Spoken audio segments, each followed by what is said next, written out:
एक स्टूडेंट ने मुझे ये फोटो भेजी और उसने कहा कि सर मुझे समझ नहीं आ रहा है, मेरा तो दोनों ही केस में 1100 आंसर आ रहा है और कैलकुलेटर एक जगह 700 दिखा रहा है, एक जगह 620 दिखा रहा है। तो कृपया इसे समझाने का कष्ट करें। तो आओ मैं समझाता हूं। देखो, पहले तो 1100 आंसर कैसे आ सकता है वो बताता हूं। तो वो क्या कर रहा है, वो पहले इन दोनों को जोड़ रहा है। 100 और 120 को अगर जोड़ेंगे तो 220 आएगा और उसमें अगर 5 का गुणा करेंगे तो 1100 आंसर आएगा।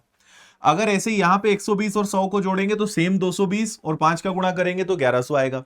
अब यहां पर टेक्निकली गलत नहीं है, लेकिन यहां पर एक रूल पता होना चाहिए जिसको बोर्ड मास कहते हैं। और अगर आपको बोर्ड मास पता है तो आपको समझ में आएगा कि दोनों क्वेश्चन दिखने में एक जैसे हैं, लेकिन दोनों का आंसर अलग अलग आएगा और कैलकुलेटर जो आंसर दिखा रहा है वो सही है।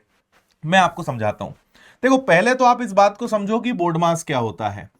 तो जिन्हें नहीं पता है उन्हें मैं बता दूं कि जब आपके पास गुणा भाग जोड़ना घटाना सब एक साथ आ जाए तो एक सीक्वेंस है जहां बी का मतलब होता है ब्रैकेट, सबसे पहले कोष्टक हल करते हैं। ओ का मतलब ऑफ, जिसे हिंदी में का कहते हैं। फिर डिवाइड सॉल्व होता है, फिर मल्टीप्लाई, फिर एडिशन और सबसे लास्ट में सब्ट्रैक्शन। तो अगर आप इस सीक्वेंस से कभी भी क्वेश्चन सॉल्व करोगे तो जो आंसर आएगा वो सही माना जाएगा।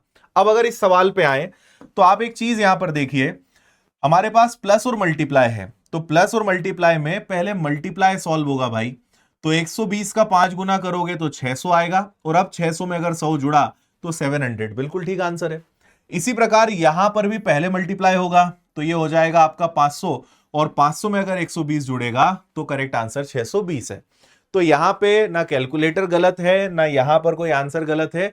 हमें अगर इसका आंसर गलत निकालते बन रहा है, इसका मतलब बोर्ड मास का नियम सीखने की जरूरत है। तो ये छोटा सा कंफ्यूजन शायद आज कई लोगों को क्लियर हुआ होगा।